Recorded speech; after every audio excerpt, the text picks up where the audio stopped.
शहराची खबरबात या बातमीपत्राचे प्रायोजक आहेत Mac care super speciality hospital Ahmednagar.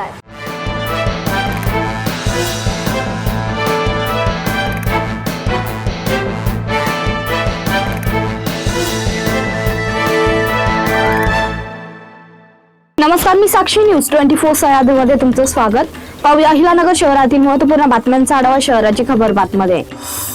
शहरातील एका उपनगरात अल्पवयीन मुलीवर मावस भावाने अत्याचार करून तिला गर्भवती केल्याची धक्कादायक घटना उघडकीस आली आहे। या प्रकरणी पीडित अल्पवयीन मुलीने दिलेल्या फिर्यादीवरून तोपखाना पोलीस ठाण्यात संशयित आरोपी मावस भावाविरुद्ध अत्याचार पोस्को कलमान्वये गुरुवारी गुन्हा दाखल करण्यात आला।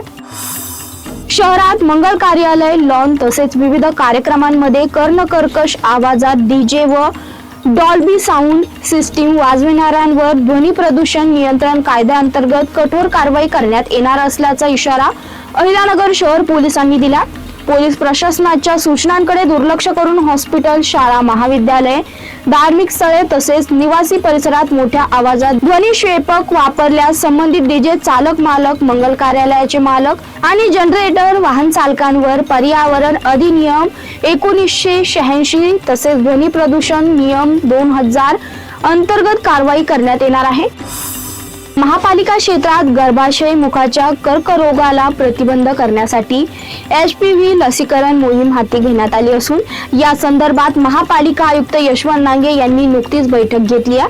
केंद्र शासनाच्या मार्गदर्शक सूचनेनुसार पंतप्रधान नरेंद्र मोदी यांच्या हस्ते या मोहिमेचा राष्ट्रीय शुभारंभ करण्यात आला असून आता राज्यस्तरावर 8 मार्च रोजी महिला दिनाचे औचित्य साधून या मोहिमेला सुरुवात होत आहे। सावेडी गावामध्ये माजी महापौर बाबासाहेब वाकळे यांच्या माध्यमातून गेल्या 27 वर्षापासून जगद्गुरू संत तुकाराम महाराज यांच्या बीज उत्सवानिमित्त अखंड हरिनाम सप्ताह व गाथा पारायण सोहळ्याचे आयोजन करण्यात येते। हा सोहळा दरवर्षी मोठ्या उत्साहात आणि भक्तिमय वातावरणात होत असून यावर्षीही सावेडी गाव भक्तिरसात न्हाऊन गेलं। या निमित्ताने सावेडी गावात भव्य दिंडी सोहळ्याचे आयोजन करण्यात आले होते।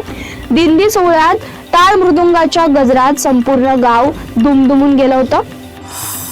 महापालिकेच्या स्थायी समिती सभापती, महिला व बाल कल्याण समिती सभापती व उपसभापती पदाची निवडणूक 10 मार्च रोजी होणाऱ्या सभेत पार पडणार आहे।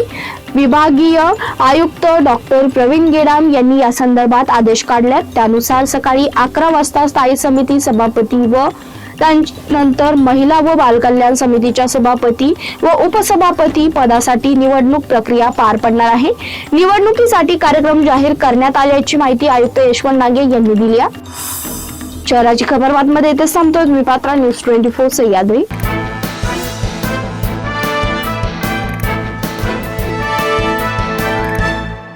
शहराची खबरबात या बातमीपत्राचे प्रायोजक होते Mac care super speciality hospital Ahmednagar.